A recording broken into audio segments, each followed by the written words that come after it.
Sorry, guys. So I'm going to have to re-record the very end because for some reason the camera cut off. So let's pick back up where I think we left off, which is the issue of life and death, or rather, the mortality rate of indentured servants in the Chesapeake. And remember that life in the Chesapeake centers around the fact that roughly half of all indentured servants die within just a few years of arriving in the New World, which means that if they die prematurely, in other words, if they die before the 7-year contract expires, well, then they get nothing. Well, I mean, of course they're going to get nothing because they're dead. Um, it's kind of the way it works. Circle of life, folks. So, um, what this means is that for the planners, this is not a bad system because, again, it's basically free labor, save for the cost of transporting servants across the sea into the New World. But the question that that kind of logically follows is, well, what if indentured servants, annoyingly enough, don't die at the same rate? What if the mortality rate goes down from 50% to 40% to 30%? What if indentured servants have actually a reasonable chance or a reasonable expectation of kind of living a reasonable natural lifespan? Which, admittedly, okay, we're in the early 1600s. It probably means that they would be lucky to still make it into their early 50s, but who's counting? So, that's kind of what they're what the issue is going to be. And so as indentured servants start living longer, and they start living longer because as Jamestown becomes more developed, there's less disease, there's better medical care for people who get sick, there's more food. So people aren't dying off at quite the rate they used to. Around the 1650s or so is kind of when you start to see that trend. So this kind of puts the planters in a bind because now their servants are living until the end of their contract. So they're having to get them land, but then the other problem is not all land is created equal. Some land is better suited for farming than others. By the way, the best land is the very moist land along the coastline.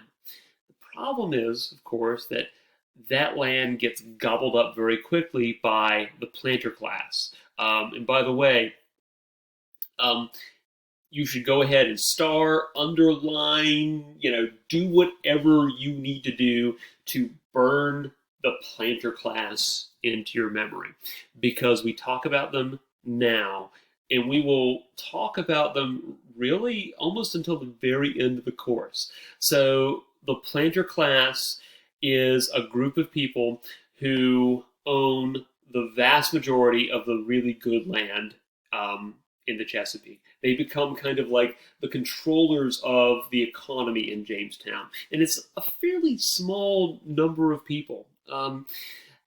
By the way, these planters also end up controlling the political system of the Chesapeake, the House of Burgesses that we talked about. Um, so the reality is that these planters also become the primary slaveholders.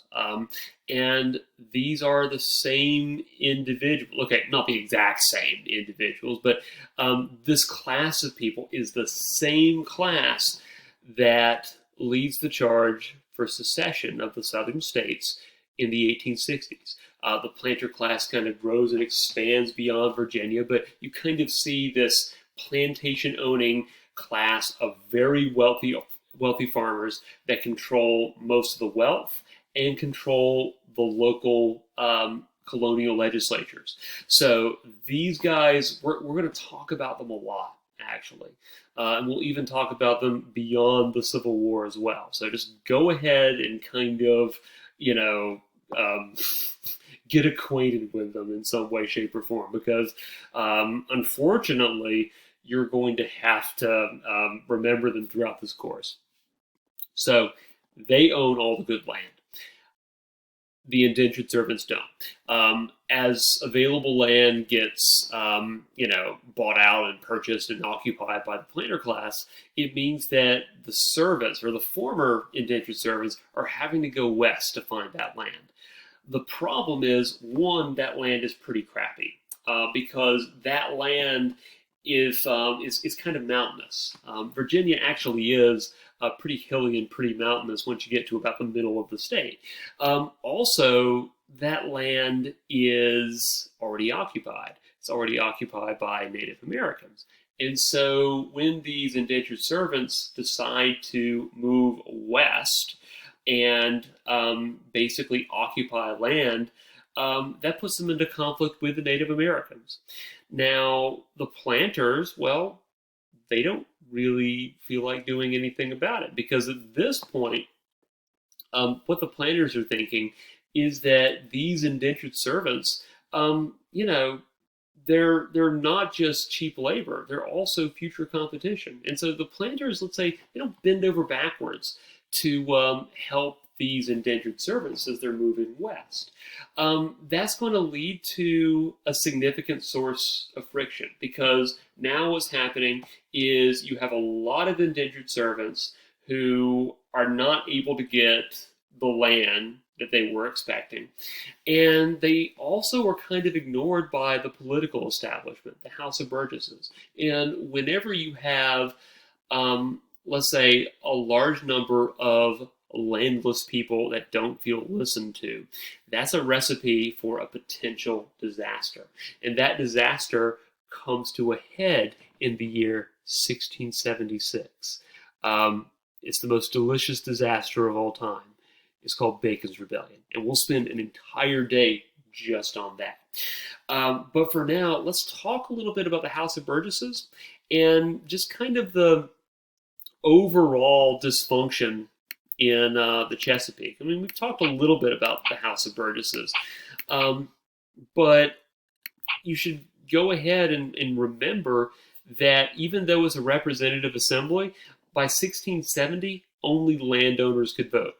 In theory, and in reality, there were a few indentured servants who were also elected to the House of Burgesses, but they were just a tiny minority. So realistically, it's the landowners who not only control the economy, but also control the political establishment. The other thing is that the House of Burgesses is ridiculously corrupt. Theoretically, the House of Burgesses is a representative assembly, but it really just becomes a representative assembly for landowners. And to be honest, it's a representative assembly that's not elected very frequently. In a democracy or in a representative democracy, you have elections because people can change their minds on what they want and who they want to represent them. So, I suppose if you don't like that idea, you can just cancel the elections, which is what Governor William Barkley did. William Barkley actually called a 15-year moratorium, which means like a cessation of elections in the House of Burgesses. He just kind of thought that the House of Burgesses was kind of good as is. Most of his friends and allies were in the House of Burgesses. And so he just decided to, give democracy a break and just not have elections. And speaking of William Barkley, remember that Barkley himself, the royal governor, very often they didn't actually have to stay in the colony they were governing. Usually they would sometimes send, let's say, their own agents, their own representatives. So think about that. The governor is supposed to be the representative of the king in the colonies, and then the representative of the king gets their own representative. For the trouble of not doing anything, William Barkley had a salary of about £1,000. Now, that might not seem a lot to you, but in terms of that time period, £1,000 was a fortune. An independent farmer in the Chesapeake was doing pretty good. if they made more than £3 per year. So that just kind of gives you an idea of just how corrupt and just inefficient the governing system was in the Chesapeake. And remember, and this is going to be a point we'll come back to during the American Revolution, all of these colonial legislatures, including the House of Burgesses, are technically illegitimate. The British Crown accepts them, and the British Crown uses them because, as we'll see, there is this fundamental assumption in English law that if you're going to be taxed, you have to be represented. You have to be represented by somebody in a representative body. The British have Parliament, right? But the problem is that if you are practically on the other side of the world, you can't really send representatives to the British Parliament who can communicate your views. The distance is just too great, which is why you have these local legislatures, so they can levy taxes. So the British are okay using these colonial legislatures to levy taxes because it gives them a little bit of legitimacy. But one of the other things you'll see is that the British also reserve the right not to listen to them by making the argument that, hey, you guys are technically unofficial. You're not recognized by the king, which is true. So this is not just a friction, by the way. Let me back up. At this point, some of you are probably reaching into the recesses of your mind and going, doesn't that sound kind of familiar? It should, because this is the issue of taxation without representation, or rather no taxation without representation. And it's not just something that you see emerge as an issue in the 1760s. This has always been an issue with how Britain runs their colonies. So you can kind of argue that it's not a bug, it's a feature of the British colonial enterprise. Now, that being said, there are some other issues with the mother country that we need to go ahead and talk about. And that is that the British view their colonies almost like livestock, or really almost the way vampires see human beings. Just something that is a repository for resources and food. It's something to be consumed or sucked dry. And so the British are very happy about the cultivation of tobacco. But at the same time, the British are all about advancing their interests, not necessarily the interest of their colonies.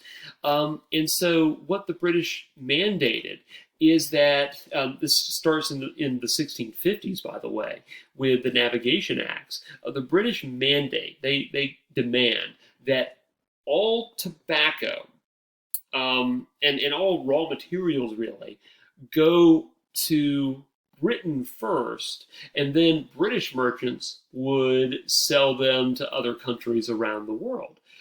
So what happens is that British merchants are in some respects taking profits away from farmers in the Chesapeake, which is kind of a source of frustration. So we actually talk about several navigation acts in this course, and they kind of vary in what they stipulate. But if there's a common theme, it's the British government stepping in and regulating what can be bought and sold and where something can be bought and sold, so that British merchants, or just Britain in general, gains an economic advantage. And this philosophy that you've probably heard about before is called mercantilism or mercantilism. And I would go ahead and kind of remember that definition I have here for you. Now, that's kind of where we're going to pause at this point. So you have an economic system that expands pretty quickly in the 1620s and 1630s, but by around the 1650s, you start to see problems. You also begin to see problems in the political system. again, government just doesn't work in the Chesapeake. Partially because you have a governor that doesn't really do anything, and even if the House of Burgesses wanted, I mean, it's good if government is accountable, right? And one of the built-in mechanisms to assure that government is accountable to people is elections. But in the case of the House of Burgesses, you don't have to worry about um, being elected because there are no elections. Also, the fact that basically only the very wealthy could vote is another problem.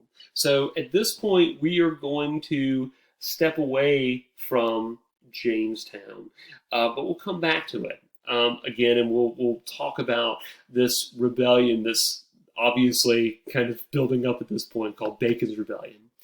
I also want to go ahead and talk about a few things that don't quite fit in anywhere else. This is just something that I want you to kind of go ahead and know and sort of put in the back of your mind, but we'll come back to it. Because obviously, when we're talking about overseas exploration and colonization, we had to go over just the highlights reel, excuse me. But there are a few significant events that I want you guys to go ahead and keep in mind. Um, specific, and actually, specifically this point right here. So, some of you might know that England and France don't exactly get along. Um, well, what's happening is that the French start to expand into basically Montreal and Quebec.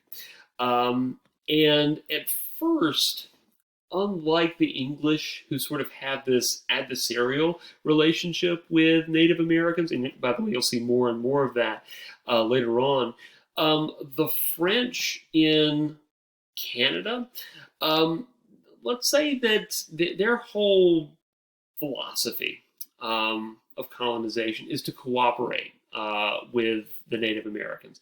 Basically, the French are going to North America primarily to be fur traders and trappers. And so, let's say the Native Americans, kind of like the Spanish, um, the French, kind of like the Spanish, start intermarrying with the Native Americans.